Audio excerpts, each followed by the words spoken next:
السلام علیکم۔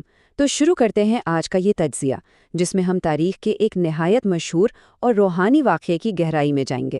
یہ داستان ہے مکمل ایمان اور انتہائی ظلم کے درمیان ہونے والے ایک عظیم ٹکراؤ کی۔ ہم بات کر رہے ہیں حضرت ابراہیم علیہ السلام اور نمرود کی آگ کے اس واقعے کی جو ہسٹوریکل ٹیکسٹ میں ایمان کی سب سے بڑی مثال کے طور پر بیان کیا گیا ہے۔ اب ذرا ان سوالات پر غور کریں۔ آخر یہ ہوا کیسے؟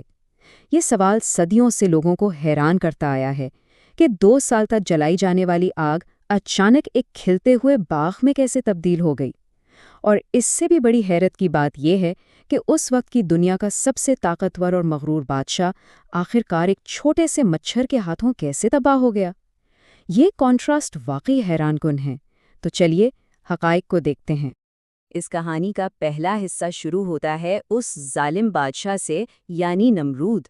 اگر ہم حوالوں کو دیکھیں تو پتہ چلتا ہے کہ نمرود کا کنٹرول کس قدر شدید تھا۔ وہ دنیا کا پہلا بادشاہ تھا جس نے سر پر شاہی تاج پہنا اور یہاں تک کہ کھلے عام اپنی خدائی کا دعویٰ کر دیا۔ لوگوں کو دبانے کے لیے اس نے غذا اور اناج کی فراہمی کو مکمل طور پر اپنے ہاتھ میں لے لیا۔ غلہ صرف انہی کو ملتا تھا جو اسے اپنا خدا تسلیم کرتے تھے، یعنی بھوک کا استعمال اس نے اپنی طاقت منوانے کے لیے ایک مکمل ہتھیار کے طور پر کیا۔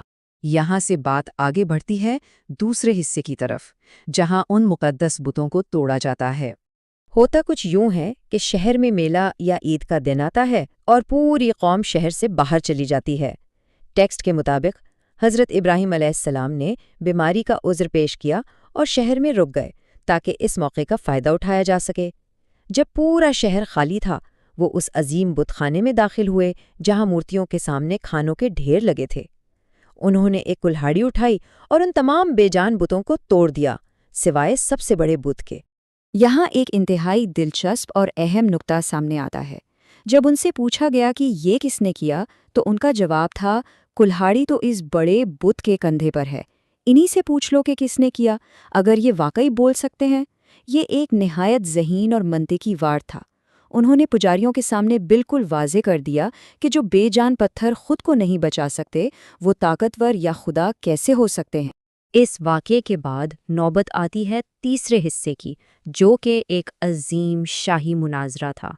شاہی دربار میں جب سامنا ہوا تو حضرت ابراہیم علیہ السلام نے بے جان مورتیوں کی بحث کو پیچھے چھوڑا اور سیدھا نمرود کے اصلی دعوے پر وار کیا۔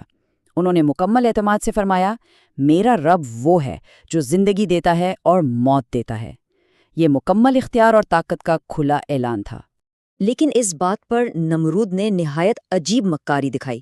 اس نے دربار میں 2 قیدیوں کو بلوایا، ایک وہ جس کی موت کی سزا مقرر تھی، اسے آزاد کر دیا، اور ایک بے قصور انسان کو قتل کروا دیا، اور پھر دعویٰ کیا کہ دیکھو میں نے بھی زندگی اور موت دی ہے۔ ذرا سوچئے، کیا ایک قیدی کو چھوڑنا اور بے قصور کو مارنا واقعی زندگی اور موت پر اختیار کہلاتا ہے؟ یہ تو صرف لفظی ہیر پھیر اور حقیقی طاقت کی مکمل ناسمجھی تھی۔ جب حضرت ابراہیم علیہ السلام نے دیکھا کہ یہ شخص ہستی منطق کا سہارا لے رہا ہے تو انہوں نے کائنات کے نظام کی ایسی مثال پیش کی جس نے سب کو لاجواب کر دیا۔ انہوں نے فرمایا، میرا اللہ سورج کو مشرق سے نکالتا ہے تو اسے مغرب سے نکال کر دکھا دے۔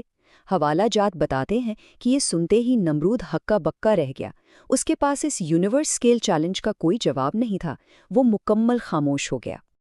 اور اب ہم پہنچتے ہیں چوتھے اور اس داستان کے سب سے خوفناک حصے پر، آگ کا معجزہ۔ نمرود اور اس کی قوم کی دیوانگی کا عالم دیکھیں۔ ایک ایسی آگ تیار کی گئی جس کے لیے لوگ برسوں تک عبادت سمجھ کر لکڑیاں جمع کرتے رہے۔ 100 گز اونچی دیواروں والی خندق کھودی گئی۔ آگ اس قدر بھڑکانے لگی کہ اس کے اوپر سے اڑنے والے پرندے بھی تپش کی وجہ سے جل کر سیدھا آگ میں گر جاتے تھے۔ یہ آگ نہیں، موت کا ایک سمندر تھا۔ یہ آگ اتنی خوفناک تھی کہ کوئی سپاہی قریب جا کر حضرت ابراہیم علیہ السلام کو آگ میں پھینک ہی نہیں سکتا تھا۔ یہاں ایک اہم تاریخی ریفرنس ملتا ہے کہ شیطان نے انہیں منجنیق یعنی کیٹاپلٹ بنانے کا مشورہ دیا۔ کہا جاتا ہے کہ دنیا کی پہلی منجنیق یہی ایجاد کی گئی اور اس کی بنیاد صرف اس لیے رکھی گئی تاکہ دور سے ہی کسی کو اس دہشتناک آگ میں اچھالا جا سکے۔ جب حضرت ابراہیم علیہ السلام کو فضا میں پھینکا گیا تو کائنات کی عظیم قوتیں ان کی مدد کے لیے آ گئیں۔ ہوا کے فرشتے نے آگ اڑانے کی بات کی، پانی کے فرشتے نے بارش کی پیشکش کی، یہاں تک کہ حضرت جبرائیل علیہ السلام نے آ کر پوچھا کہ کیا انہیں کسی مدد کی ضرورت ہے، لیکن فضا میں اڑتے ہوئے بھی مکمل یقین کے ساتھ ان کا وہ مشہور جواب آیا، ہمارے لیے اللہ ہی کافی ہے۔ یہ بے مثال استقامت کی عظیم ترین دلیل تھی۔ اور پھر حوالہ جات کے مطابق آسمان سے وہ حکم آیا جس نے فزکس کے تمام اصول پلٹ دیے۔ وہ دہکتے شعلے فوراً ٹھنڈے اور سلامتی والے ہو گئے، دیکھتے ہی دیکھتے ایک موت کا گھڑا ایک پرسکون باغ میں تبدیل ہو گیا، جہاں پانی کا چشمہ پھوٹ پڑا اور گلاب اور نرگس کے پھول کھل اٹھے۔ ذرا تصور کریں یہ کتنا بریتھ ٹیکنگ اور روح پرور منظر ہوگا۔ اس عظیم واقعے کا ایک اور دلچسپ اور سبق آموز پہلو دیکھنے کو ملتا ہے۔ ذکر آتا ہے کہ اس دوران چھوٹی مخلوقات کی بھی اخلاقی ذمہ داری سامنے آئی۔ چھوٹے پرندے اپنی چونچ میں پانی کے معمولی قطرے لے کر آگ بجھانے کی کوشش کر رہے تھے، جبکہ ایک چھپکلی آگ کو مزید بھڑکانے کے لیے اس پر پھونک رہی تھی۔ یہ مثال بریلینٹلی واضح کرتی ہے کہ نتیجہ چاہے جو بھی ہو، اہم یہ ہے کہ کوشش کس سمت میں تھی اور نیت کیا تھی۔ یہاں سے نیریٹو ایک نیا اور سرپرائزنگ ٹرن لیتا ہے۔ 5واں حصہ، نمرود کی بیٹی کا ایمان لانا۔ نمرود کی ایک انتہائی ذہین بیٹی تھی جس کا نام راجا ملتا ہے۔ اس نے ایک اونچے مینار سے آگ کو باغ میں تبدیل ہوتے ہوئے اپنی آنکھوں سے دیکھا۔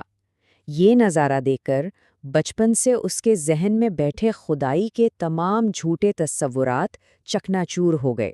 اس نے اونچائی سے ہی آگ کے درمیان موجود حضرت ابراہیم علیہ السلام سے گفتگو کی۔